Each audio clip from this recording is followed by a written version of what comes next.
Felix Hughes एक hotel कमरे में व्याकुल दूरबीन से किसी को जासूसी करता है और फिर बिस्तर पर रोने लगता है। वह तकिए से अपनी आहें दबाता है, तभी उसे एक एडल्ट मैगजीन और उसके पीछे कुछ टिश्यू मिलते हैं। कुछ ही पल बाद होटल का प्रबंधक एरिक मुलर कमरे में प्रवेश करता है। दुखद आवाजें सुनकर पड़ोसियों ने एरिक मुलर को सूचित किया, जो फेलिक्स को चेक करने के लिए पहुंचे। एरिक ने कमरे का निरीक्षण किया, बिस्कुट और अन्य वस्तुओं की एक्सपायरी डेट्स जांची, फिर एडल्ट मैगजीन देखी। उसने फेलिक्स को कड़ी चेतावनी दी कि वह कमरे में महिलाओं को सुख साधन के लिए न लाए। फेलिक्स कमरे में आराम से बैठता है जब एक महिला आयरिस कमरे में आती है। वह उसे काम शुरू करने के लिए कहती है और याद दिलाती है कि वह घंटे के हिसाब से भुगतान कर रहा है। फेलिक्स अपनी जिंदगी के बारे में बताना शुरू करता है। वह एक डेटा एंट्री मैनेजर है, अपनी पार्टनर ब्रेंडा के साथ 6 साल से है और उनका 3 साल का बेटा है डिल्लन। 18 महीने पहले ब्रेंडा एक पीआर फर्म में काम पर लौट आई थी। अब फेलिक्स को शक है कि वह किसी के साथ अफेयर कर रही है और इसके पीछे वह उसकी बार बार यात्रा करने और गुप्त व्यवहार को कारण मानता है। वह यह भी बताता है कि ब्रेंडा सड़क के पार एक क्लाइंट से मिल रही है। आयरिस उसे याद दिलाती है कि लिप रीडिंग, जो कि फेलिक्स की जासूसी का तरीका है, 100% सही नहीं हो सकती। आयरिस समझाती है कि लिप रीडिंग की सटीकता कई कारकों पर निर्भर करती है, जैसे स्थिति, गर्दन की हलचल और सिर के कोण। वह फेलिक्स को नोट्स लेने का निर्देश देती है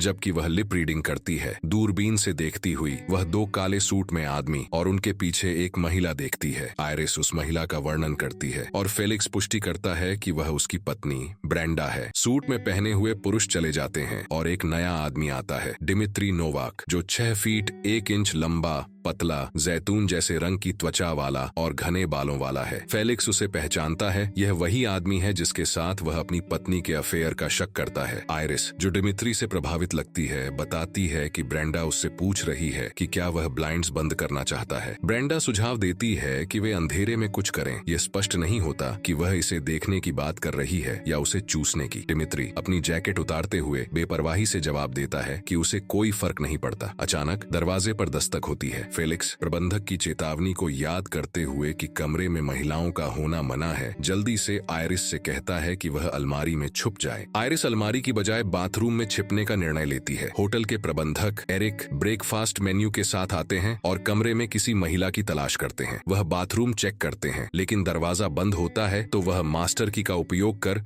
उसे खोलते हैं। आयरिस, जो दरवाजे के पीछे छिपी थी, तेजी से बाहर निकल जाती है जब एरिक अंदर आता है। एरिक फेलिक्स को सूचित करता है कि 3:15 पर एक फायर ड्रिल होगा और सभी मेहमानों को पार्किंग एरिया में उपस्थित होना होगा। उसके बाद आयरिस फिर से फेलिक्स की पत्नी की जासूसी करना शुरू कर देती है। वह उसे बताती है कि वह अभी सिंगल है, लेकिन भविष्य में किसी से मिलना चाहती है। आयरिस देखती है कि ब्रेंडा ने अपनी पीठ उनकी ओर कर रखी है, जबकि डिमित्री उससे शेड्यूल के बारे में पूछ रहा है। डिमित्री उत्तेजित हो जाता है, लेकिन ब्रेंडा उसे शांत करने की कोशिश करती है। आयरिस टिप्पणी करती है कि उनका रिश्ता बहुत करीबी लगता है। फिर वह देखती है कि ब्रेंडा अपना फोन पकड़कर किसी मैक्स नाम के व्यक्ति को कॉल करने की कोशिश कर रही है। फेलिक्स आयरिस से कहता है कि ब्रेंडा किसी मैक्स नाम के व्यक्ति को नहीं जानती। अचानक उसका फोन बजता है। यह ब्रेंडा है। वह उसे सप्ताहांत की याद दिलाती है और अपने बेटे डिल्लन को उठाने के लिए कहती है। फेलिक्स इस पर बात करने के लिए तैयार नहीं होता, उसे नकार देता है। फिर ब्रेंडा कहती है कि वह उसे अब नहीं देखना चाहती और उनके बीच सब कुछ खत्म हो चुका है। ब्रेंडा फेलिक्स को बताती है कि उसने एक रेस्ट्रेनिंग ऑर्डर फाइल किया है। वह उसे फिर से सोचने की भीख मांगता है, लेकिन वह फोन काट देती है। आयरिस देखती है कि डिमित्री ब्रेंडा के करीब आ रहा है। गुस्से में फेलिक्स आयरिस से दूरबीन लेता है और उसे दीवार पर पटक देता है। फिर आयरिस को समझ आता है कि ब्रेंडा मैक्स को नहीं बल्कि माय एक्स को कॉल कर रही थी। आयरिस जाने की तैयारी करती है और फेलिक्स उससे माफी मांगता है। वह उससे पूछती है कि वे कितने समय से तलाकशुदा हैं और फेलिक्स स्वीकार करता है कि वे कभी असल में शादीशुदा नहीं थे। वे करीब 8 महीने पहले अलग हो गए थे और वह गहरे डिप्रेशन में चला गया। वह बताता है कि एक ऑनलाइन वेबसाइट डैड चैट पर किसी ने उसे यह सलाह दी थी कि वह यह पता लगाए कि क्या ब्रेंडा किसी और को देख रही है। वह कहता है कि अगर ब्रेंडा किसी और को नहीं देख रही है तो शायद उसके पास अभी भी उसके साथ रहने का मौका हो। जैसे ही फेलिक्स आयरिस की सलाह सुनता है कि उसे आगे बढ़ना चाहिए, वे किस करने ही वाले होते हैं कि दरवाजे पर दस्तक होती है। यह एरिक है, जो फेलिक्स को बताता है कि जोर शोर की आवाजें और चीजों के टकराने की शिकायतें आई हैं। एरिक फेलिक्स को बताता है कि आवाज को कम रखना चाहिए। कमरे में रहते हुए एरिक ध्यान से आयरिस का फोन बजते हुए सुनता है और उसकी पर्स में फेलिक्स के प्रारंभिक अक्षरों वाला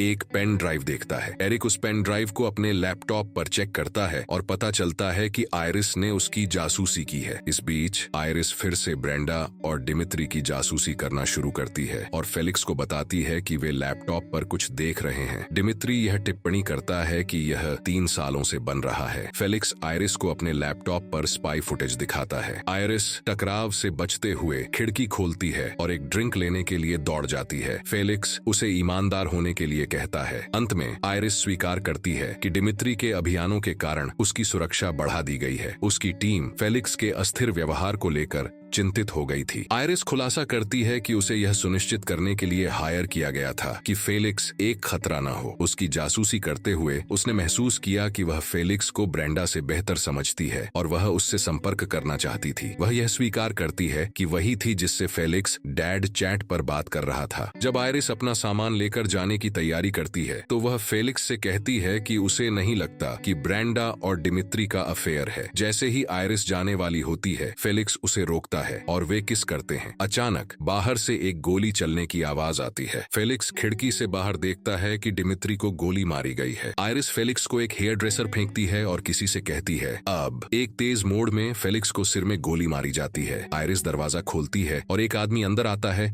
जो हेयर ड्रेसर को गन से बदल देता है। मेडिकल टीम आती है और फेलिक्स के शरीर को ले जाती है जबकि कमरे को साफ किया जाता है। एपिसोड समाप्त होता है एक समाचार घोषणा के साथ जिसमें कहा जाता है कि फेलिक्स अकेले काम कर रहा था, एक व्यक्तिगत उद्देश्य से प्रेरित होकर, और सरकार का डिमित्री नोवाक की हत्या में कोई हाथ नहीं था, जो एक प्रमुख एंटी गवर्नमेंट अभियानी था जिसका काम वेस्टमिंस्टर में हलचल मचाने वाला था।